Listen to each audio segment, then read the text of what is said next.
and we will get started.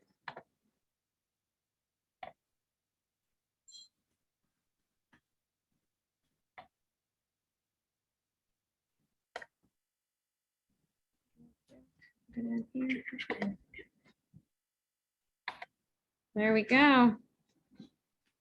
All right, we are going to start with connecting the dots between programs, designs, file formats, and so much more. First, we're going to discuss programs. The most basic programs that are used in design today are the publisher, which is mostly used with office staff, and then the Adobe products, which are Photoshop, Illustrator, and InDesign, which are the typical ones. Those are all the ones that I use. And then we'll also talk about some online platforms that you can use to design, which is Canva, Pixelled, and Easel. First with Publisher. So Publisher is a Microsoft Publisher is a desktop publishing application that allows you to control the layout and design of your documents. This is something that Microsoft brought onto the table years ago to help those that worked in an office environment to create things such as brochures and booklets and postcards off of templates that were created. The downside to Publisher's templates is they haven't updated them in quite a while. So they're kind of generic, but they still work. They're still an excellent resource to use if you have no other programs to do. Publisher is easy to use. It does limit your creativity on what you can do with photographs, but it absolutely gives you all the tools you do need to do a nice layout within your environment. It is recommended for printed materials. It is not compatible with Macintosh computers or Apple products. This comes back down, a little history on that. It basically comes down to Mac versus Apple. When Apple came out, they were primarily used just for design and doing everything on that end of production, and PCs were not. PCs were used for more office coding, things of that nature. So eventually, whenever they all merged, they made a agreement that Adobe said, I will only, because they have all of the design programs, Publisher is not included with Word on Apple and Macintosh computers. So it's really just comes down to companies clashing and the whole PC versus Mac. But anytime you do anything in Publisher, I can only open it if you save it as a PDF. And we'll talk about that a lot here in a little bit. But it's still a really good program to use if you don't have access to anything else. So Adobe products is what I use. They have a plethora of programs that are used for everything from graphic design to photograph, to photography manipulation, to video, photography, music. So it's kind of a big bubble of production programs. The programs that I use are Photoshop, Illustrator, and InDesign. Photoshop is primarily used for manipulating photos. You can also do layouts in it.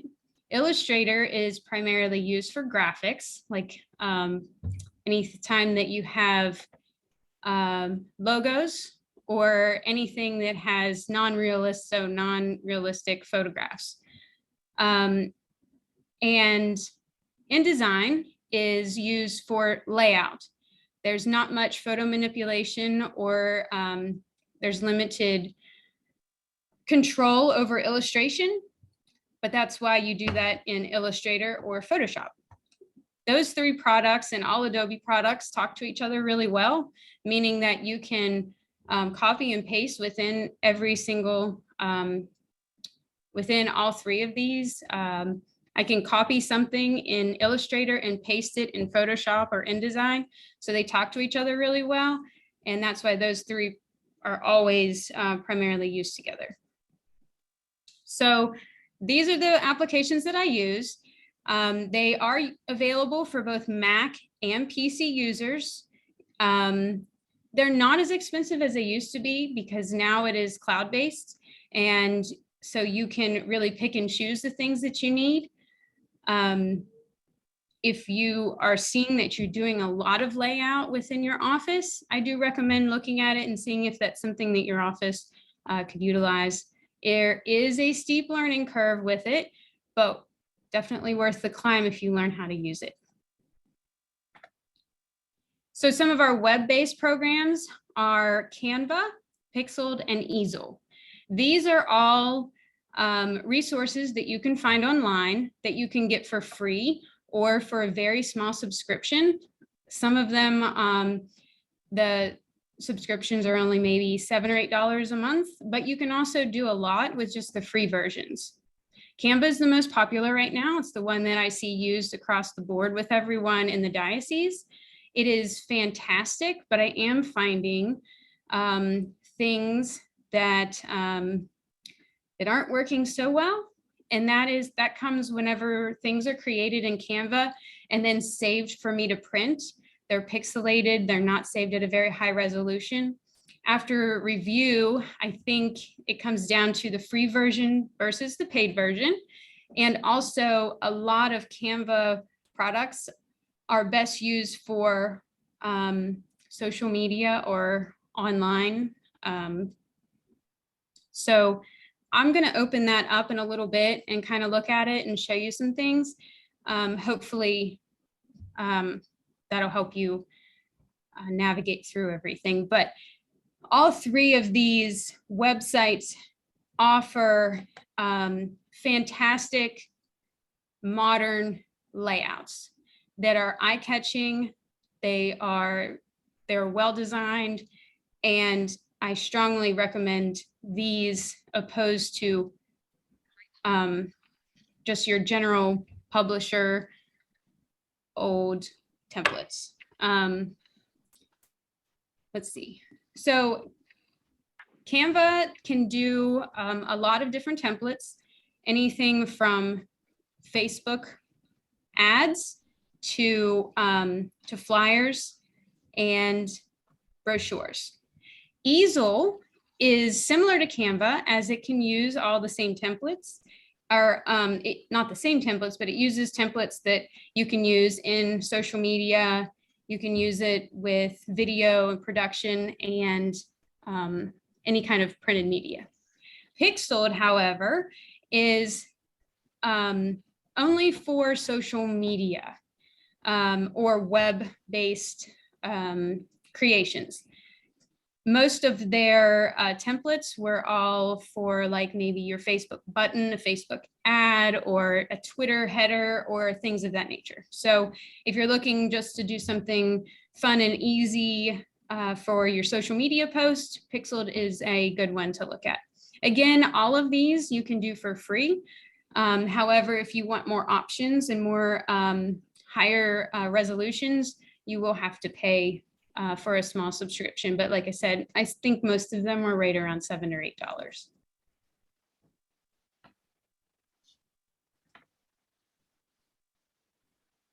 Okay, before I go on, does anyone have any questions? I can't really see everybody, so just yell at me if you have any questions throughout. I'm gonna keep going. We're gonna move into the next section, which is design tips.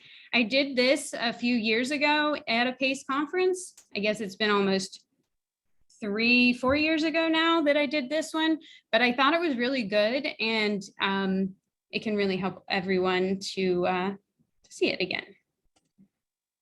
So design tips to help you create really nice layouts, no matter what you're creating, whether it is a letterhead, a business card, a postcard, a birthday card, a brochure, whatever you do, all of these tips you can utilize in doing that. So tip number one is always to start with a great color palette. Don't be afraid to use colors outside of what your logo might say, or be a little creative with it based on the time of year it is.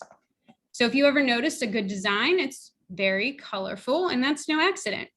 So before you cringe at the thought of choosing your own color palette, you can use some of these websites that will give you a color palette based on one or two colors that you might ask for, or based upon what time of year or certain elements that you might choose. So step one, choose a really nice color palette.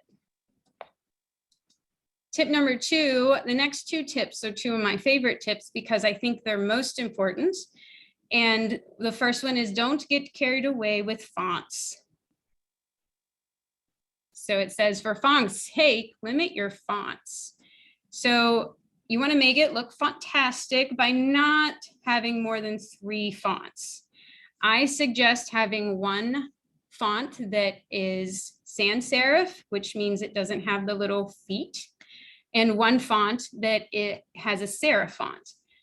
It really depends on the type of layout you're going for and what you're doing, but really you should try to just stick with 3 fonts and no more, because it starts to make things look kind of trashy. People won't read it if it is too cluttered and looks like there's a lot going on. So keeping it simple with less type fonts is really good idea. And remember, fonts matter. Tip 3, use font families. This is a fantastic way to only use one font but get a different look. What is a font family? So a font family is just variations of one type of font. The Garamond font has many different types. You can have a bold, a light, an italics, or a regular. There are some fonts that have even more. They might have a light, they might have an extra bold or a heavy.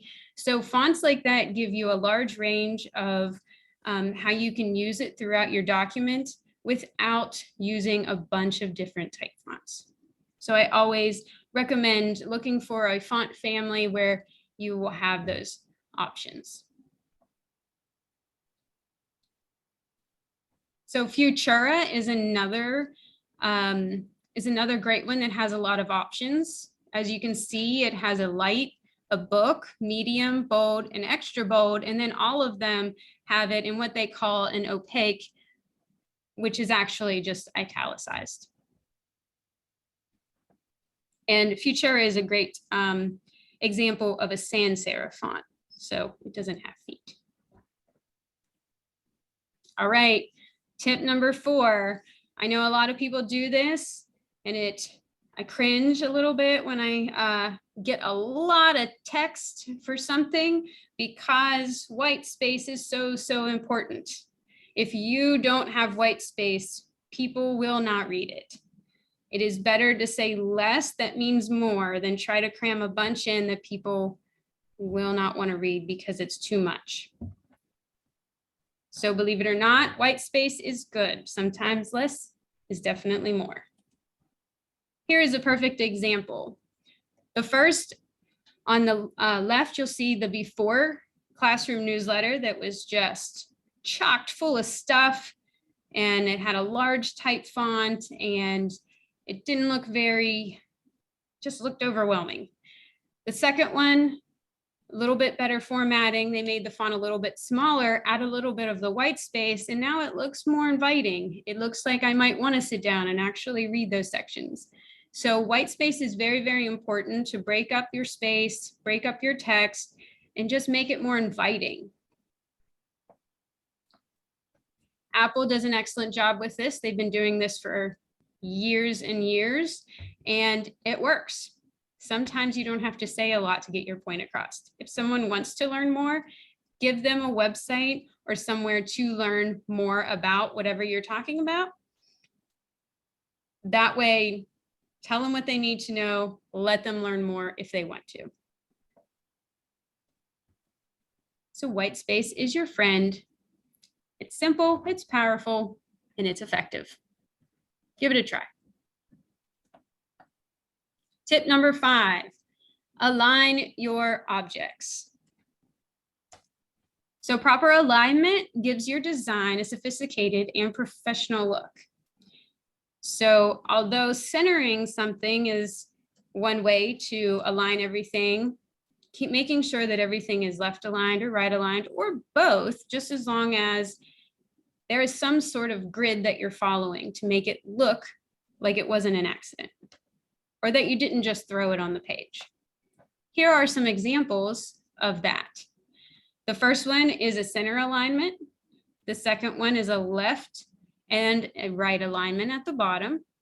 And again, the left and right alignment in the third one. As you can see, they're aligned differently, but because everything that's lined up right or left or even centered is right on a grid, and it makes it look like it was purposely done, not just thrown on without a care.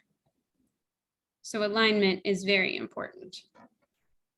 Tip number 6, use icons to support your message. This is another great idea and a great way to add some white space to any design. And it makes it a little bit more fun to read. So breaking up all the text that we might have with icons is easy, and it brings interest to your layout.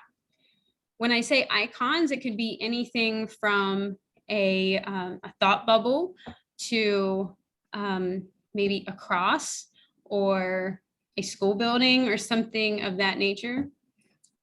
Anything that can get your message across without words is always good to add into your designs. So for instance, instead of saying that we accept the following credit cards and listing them out, you could say we accept and then just have all of their logos. It really frees up the white space, makes it easy to read, and everyone knows what that means. It is across the board now, so there's no confusion as to what you're trying to say. Tip number 7, rinse and repeat. Very important if you're doing a campaign or something that is going to continue over the course of several weeks or even months or years. So when you're working with materials such as campaigns, basic design elements and fonts, if you keep them consistent, it'll help people recognize what they're looking at. Here is an example of the Aldi ad. As you can see, the logo and the placement of the prices at the bottom, they all stay the same. They're consistent. The type font is exactly the same. The imagery might be different, but whenever you see it, you remember it because several elements are exactly the same. Another one is this one, where they had ads, but they used the exact same font. They aligned it in the exact same way, and they put the pictures in a similar part of the design. And this makes it uniform. So it was different every time, but yet they knew what it was. You could understand, hey, I've seen that before. So if you're going to do something over time and it's going to be along the same, content, definitely keeping it consistent over all your designs is important.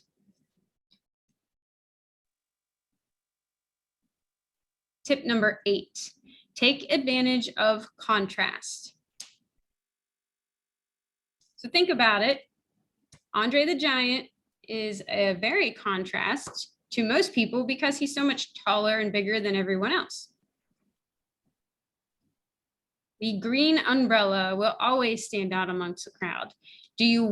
What do you want to stand out on your piece? If you're creating a brochure, what is the most important thing that you want them to know? Maybe it's the title, maybe it is a verse. So you have to have a hierarchy of what is the most important down to least important. Obviously, everything that's on it is important, but there is always a hierarchy. The most important thing should have your contrast. Number 9, the content. Obviously, the content is important. So getting good content on your project can be difficult, but there are ways to make it a little bit easier. Know your outcome. What is one of the things you want people to take away from your content? It should be very clear whenever you're putting it on the paper. Then you should probably try to get some input. And if you could really check your facts, that would be really great. Many times I've seen things that are just not accurate. Maybe it's a statistic that has changed over the years or such. Always check your facts. Double check and then double check again. Make your content engaging. Tell a story. Give social proof or testimonials, and always write with passion and influence. Make it flow. Be sure your beginning clearly defines what you're talking about. Then talk only on those points. Bring it all together in the end, making your content flow. Improve, improve, improve. The most important thing. Proof your content and let others proof your content and give you feedback. And then make revisions if necessary and consider what your proofreaders have said. Many times I will take things home to my husband. He is the opposite of me. Zero artistic mind for him.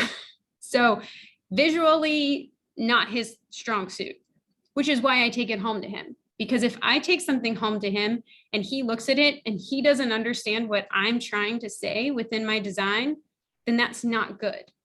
Everyone should be able to understand what I'm saying, regardless of whether they know the content or not. So a lot of times I like to let people who don't know my content or are not sure, have never seen what I'm designing, look at it, because if they understand it, then I did a good job. If they're confused about something or something stood out to them before something else that I wanted to happen, then obviously I need to rework something. So always have other people take a look at it and really take in what they have to say. Don't take offense to it. Take it as constructive criticism, because in the end, you need everybody to be able to understand what you're saying. So make sure that you can edit. You can always go back and make revisions. Tip 10, design for the intended audience. So think about, who are you designing for? Now, I come in contact with this a lot. Maybe I'm designing for a school. Maybe it's for the kids, but then maybe it's for the donors. Or maybe I'm designing for the entire state of West Virginia. So it's a very broad, sometimes it can be very broad and sometimes it can be very narrow. So just think about who is going to see it. This is a great example. It's for a children's concert. So the first one, not so child-oriented, and the second one, way more geared towards the children who you want to come. Which one do you think your kid would choose? The black and white one or the really colorful one that looks fun? So always think about who you're designing for. I'm going to pause for a minute. Does anybody have any questions or want to chat about anything thus far?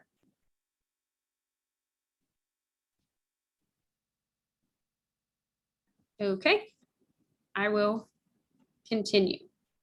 We're doing good on time, so you can yell at me if I need to slow down, but I wanted to make sure I got through everything and then we can just discuss more later.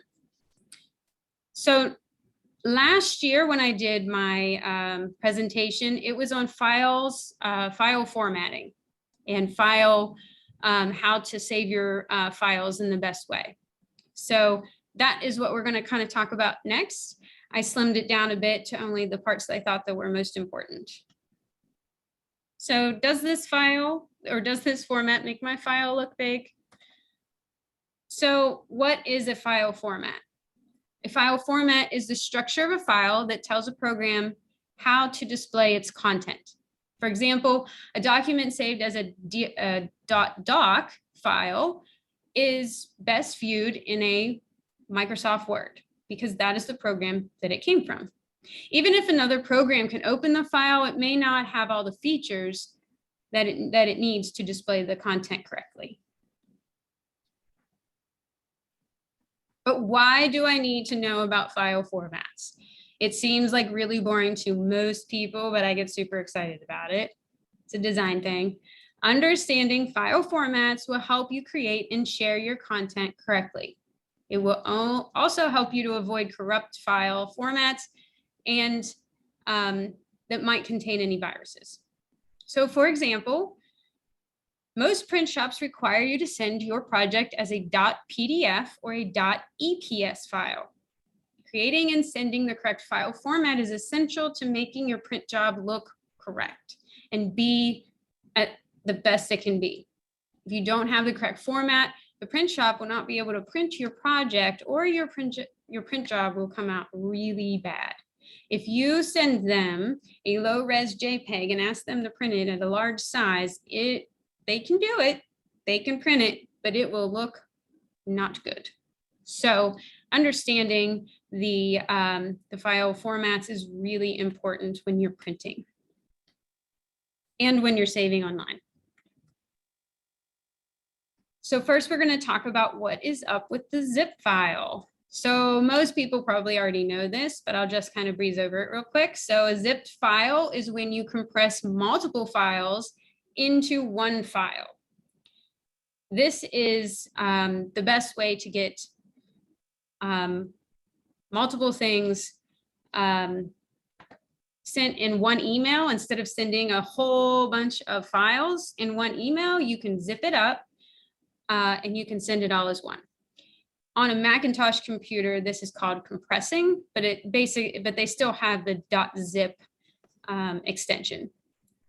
Then whenever they open the .zip, they double click on it and it opens one file that has all their files in it. Makes it very quick and easy. So moving on to design and image files. These are photo formats. A .jpeg, most common. This is a fantastic photo format, but it does have its downsides. So formats. The JPEG is a file image file format that compresses the data in the image. And the rate of compression is variable, so it changes. And it's possible to balance the need of quality with desire for a smaller file size. Now, the problem with a JPEG is that if you have a JPEG file and you open it up and you resave it, and then you open it up and you resave it, every time that you resave that JPEG as a JPEG or anything else, it deteriorates. So the way that it makes your file smaller is that it looks at all of the pixels that are in your photograph and it takes some away. If these two pixels, if my hands are pixels and they both look exactly the same, it will share that pixel and it'll take one of the pixels away. And that is why over time, a photograph looks very pixelated or grainy, because every time you save a JPEG, it takes things away to make it a smaller file size. Sometimes you'll go onto Google and you will search for a photograph and you will find some of the most beautiful photographs and you'll open it up and it'll be the size of a dime. And you try to look at it and it's so pixelated and it's very sad because it was such a nice picture, but it has been degraded to that. So finding the original is really important. However, whenever if you have a picture and you want to put it on Facebook and you save it as a JPEG and you put it on Facebook, perfect. That's what it's meant for, but it's not meant for opening up and resaving and opening up and resaving multiple times. There are other formats for that, like the TIFF format. TIFF is fantastic. It is the industry standard for design for handling rastered and bitmap images. Here's the thing with a TIFF file. You can open it and save it and save it and save it, and it does not compress. That is also why these file formats will be much higher in how much space they take up. A JPEG file might only be 2 megs. A TIFF file might be 28. It might be the exact same file, but because TIFF doesn't degenerate and it does not compress any of its pixels, it maintains everything that's in it. So if you have a photo that you want to open up and use multiple times, always keep the original as a TIFF. That way you can open the original and not have it degrade over time. So TIFF is fantastic. You cannot usually put TIFFs online though, because their file is too large. So always save it as a JPEG if it's just going to go straight online, but save your original file that you can work with on a regular basis as a TIFF file if it's a photograph. So what's up with those GIFs? I have used a GIF like 10 years ago. They're not used very often, and most of the time they're used for things like, hopefully it's showing right, but the things that can move. So almost like a very generic animation. Don't save your photographs as a GIF, please. It is not good. That's not what it's meant for. It's kind of losing its luster because it has been replaced with a PNG for web, because that's what it was basically designed for. Whenever the internet came up and they started creating these really cool graphics for the web, you did it as a .gif. But somehow everyone started saving photographs that way. I don't see it too much anymore, but definitely don't do it because that's not what it's for. But a GIF file is a lossless format. It's used for animation and static images, although not recommended.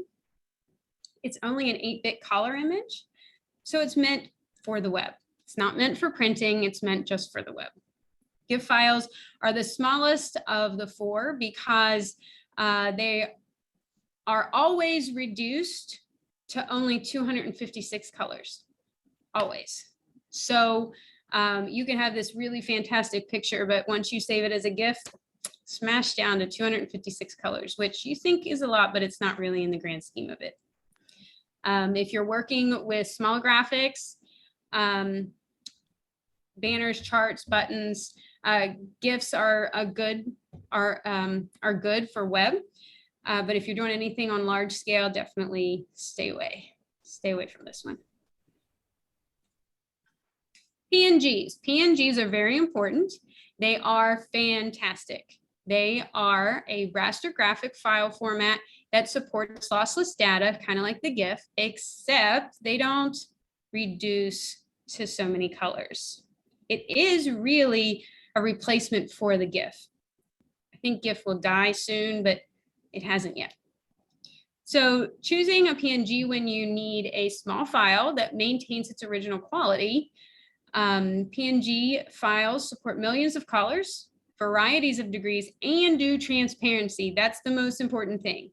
Anytime I create a logo or a button or something in particular that has a transparent background that needs to go on a website, I always save it as a PNG because it is a small file that can go on the web.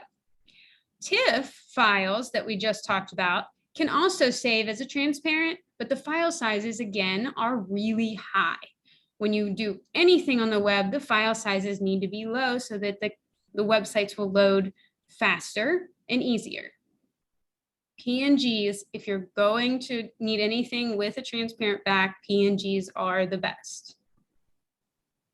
A note that PNGs are typically larger files than your JPEGs and your GIFs,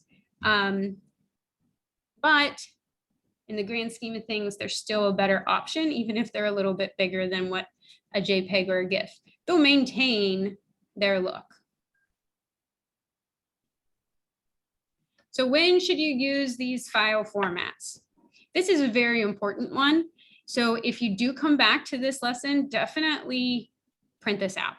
Print this page out and keep it. Anytime I do a new logo design or I'm talking to anybody about anything that I send them, I give them this information because it's very important. So when should you use a JPEG? You use it on websites, on social medias. You can use it on printed materials and flyers and brochures. Just make sure that the file size of the JPEG is large enough that it won't print pixelated. And ads. Make sure your file size, again, is large enough that it won't be all grainy whenever it's printed. TIFF files. TIFFs are great if you're going to do photo editing, if you're going to print at really at a large size, or you want it at a really large quality. If you need to scan a photo, scan it as a TIFF file if you can.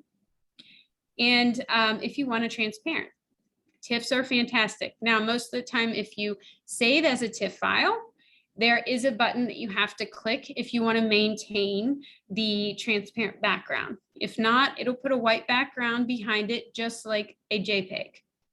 One thing to note with a JPEG, because this reminded me, if you have a file and you open it and it has a transparent back, then you save it as a JPEG, it will always put a white background behind it. A TIFF file, you can have it not have a background, but you do have to select that option whenever you're saving, in most cases. A GIF, only web graphics and icons, nothing else. Not photographs you're gonna print, nothing else. Only graphics that go on the web and icons. PNGs are best used for web-based images, not necessarily photographs, those you would save as a JPEG, but any images that require a transparent background. PNGs are used online. They're not usually printed. However, some formats of PNGs can be printed, but not very big. So because of the file size. So PNGs and GIFs are primarily, they're online only. Okay, so now you're going to enter a new world of vector. Hope I don't lose you on this. So I'm going to try to make it as clear as possible. So what is a vector file? A vector file is an image. Files are images that are built by mathematical formulas that establish points on a grid. Raster files are composed of the color blocks, commonly referred to as pixels. Because they can infinitely adjust to size without losing resolution, vector files are more versatile. The edge of a vector file are smooth, as you can see in the image. Vector formats include .ai, which is your Illustrator file, .eps, .pdf, and .svg. Don't worry about SVG. It's rarely used for what we do here. We will be mostly just talking about the EPS and the PDF. So a vector file, anytime you create, or I create a logo and I send it, I always send an EPS. If you want to print a very large banner or your logo on a tiny pen, all you have to do is give them an EPS file, because you can make it teeny tiny or giant and you will not lose your resolution. It will not get pixelated. It will look just as good at any size. Vector files are so important when it comes to graphics. So what is a raster file? Raster files are digital images created or captured as a set of samples of a given space. So they use a grid of an X, Y, and Z. So imagine that you are coloring in a grid to create an image. The edges are not smooth, they're rigid, as you can see below. Raster images will only look good at one size or smaller. If you try to make them too big, then you'll see all of the pixels around. So no to raster files. So here's a good example of a vector file versus a raster file. As you can see, the vector file is nice and smooth, but the raster file is very pixelated. You find this a lot on Google. You will Google an image and you will always find these rastered images. Always try to find the nice smooth ones that might be a vector file. So when should you use a vector file? I kind of already talked about this, but really it's anytime you want to print anything really big or really small, or if it's your logo, just always send the print companies an EPS file. They will be able to open it. And you will always know that when they print it, it will always look the way you want it to look. It won't be pixelated, it won't be grainy, it will be very nice. So printed materials for vector files. They are not used for web-based graphics. You don't actually, they don't even support it. Facebook doesn't support it. Social media sites do not support it. Vector files are meant for printing, not for web. So just to clarify, the two different vector file formats are the EPS and the SVG. SVG vectors are for the web. However, I don't use them very often. I've maybe used it a handful of times in the years that I've been here, because we typically would just use a PNG or a JPEG file. So EPS files, the way to go if you need to send something that is graphic, not an actual photograph, but a graphic file to be printed. So I've saved the best for last. And that's the beauty of the PDF. The PDF is the most versatile file format because it contains everything needed to render the document. The fonts, the images, the layout, the paper size, everything. This file format is intended to display exactly the same way in any program and on any computer. This file format is most often used, and I usually send it to give proofs. That way it opens correctly on everybody's computer. Anytime you send a project to the printer, sending it as a PDF, especially if it has something like a brochure or a booklet that has both text, maybe it has some photographs, and it has other graphic elements, save it as a PDF. Always save it as a PDF. Do not send a printer your file from, say, Publisher or Illustrator, because when you send it, unless they have every font that you have and have things set up the same, it might distort or move your font or move some of your images. If you save your file as a PDF, everything will display the way it is supposed to display with the correct font and the correct layout, just the way that you want it.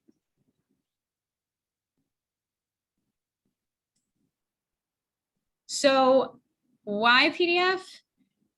It is scalable, editable, universal, and you can do a transparent on it. PDFs can be opened up in Adobe and manipulated with an Adobe Acrobat. They can be opened on Illustrator,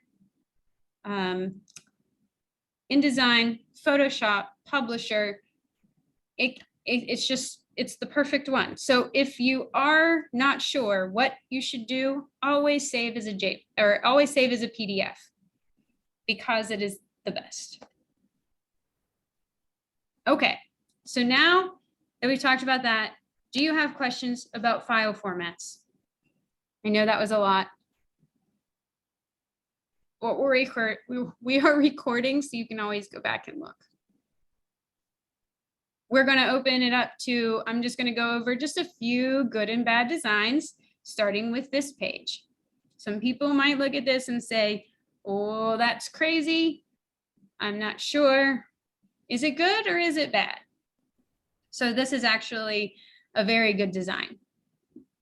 One thing that you learn as a designer after about 4.5 years of learning how to do graphic design, which you learn how to design with a grid. They teach you how to break a grid and how to design outside of a grid. As you can see here, certain things are lined up and kind of not lined up, but it works because it's consistent, it's clean, and look at that white space. Good design. Here's a couple more examples of good design. As you can see, that you can get very creative with how you're laying out your text and how you're laying out your graphics. And we don't have to cram everything into one page. Laying it out, using your grid or breaking the grid a little bit is okay, but as long as it's consistent, and again, look at the white space. It's readable, it's good design. This is not good design. I can't even count how many fonts are here. Everything is so important. Don't do this. This is bad. So I found this online and I laughed when I saw it, and I just had to include it in this. I have not seen anything this bad come out of any office, thank goodness. But it's I liked it because it was a great example of using way too many fonts. People not really understanding what you're even saying. I'm not even really sure what is going on here. It's a first annual of something, a ham fest. I don't know what that is, but it's bad. So yeah, there we go. And then just because this one's cool, beards are cool and mullets are bad. The end. All right, it's time for questions. So I'm gonna pull up everyone's faces here. And I would love to know what you think. Do you have questions? Do you want me to show you anything?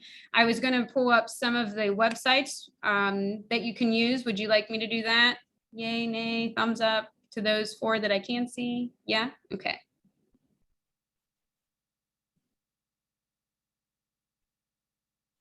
I will try to share my screen again here.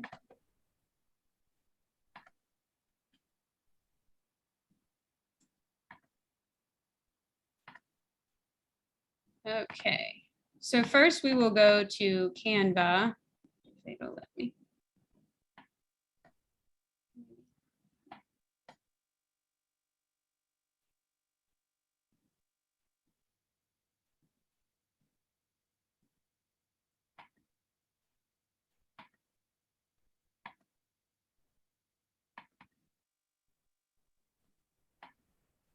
Or maybe not. Let me try this again here. I think the internet froze on me.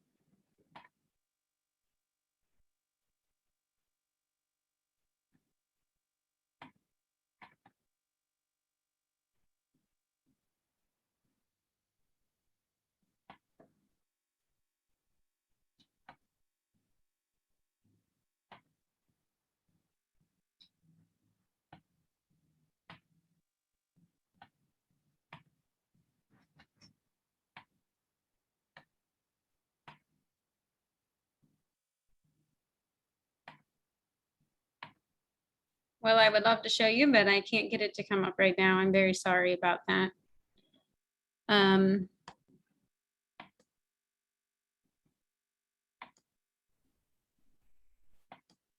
But I do encourage you to go online and Google Pixelated and Easel as well as Canva. Check out all of the different things that they have to offer. They have many templates. I think that Easel was very well laid out whenever I went and was playing around with it a little bit. It seemed to be very easy to find many different templates. Sometimes I think Canva gives so many options that I get overwhelmed with it, but Easel seemed to be a little bit easier. I haven't printed from it, so I'm not sure how that'll go. Again, I think Canva, the only problem that I've ran into with Canva is that when somebody sent me a project that had that was saved from Canva, it was very pixelated and all the text was all the way to the edges. So I would have to add a border so that it didn't get cut off whenever it was printed. So I'm still looking into why that's happening and what we can do to remedy that, but it's still a great tool to use. I still encourage you using it. And check out Easel, check out Pixelated. Pixelated seemed to have some really good Facebook templates that you could just type in some of your information and you'd be on your way in probably less than 20 minutes. Definitely check those out. If you have any questions, please feel free to contact me at any time. I'm always happy to talk over the phone and talk you through some things. I'm happy to look at something that you might have done and give any feedback. And I'm always here to print. So if nobody has any other questions, I will sign off and let you get back to your day. And I'll let you know whenever this posts so that you can go back and maybe see some of the things that we talked about. All right. Bye, guys. Thanks, Amber. Bye, Amber.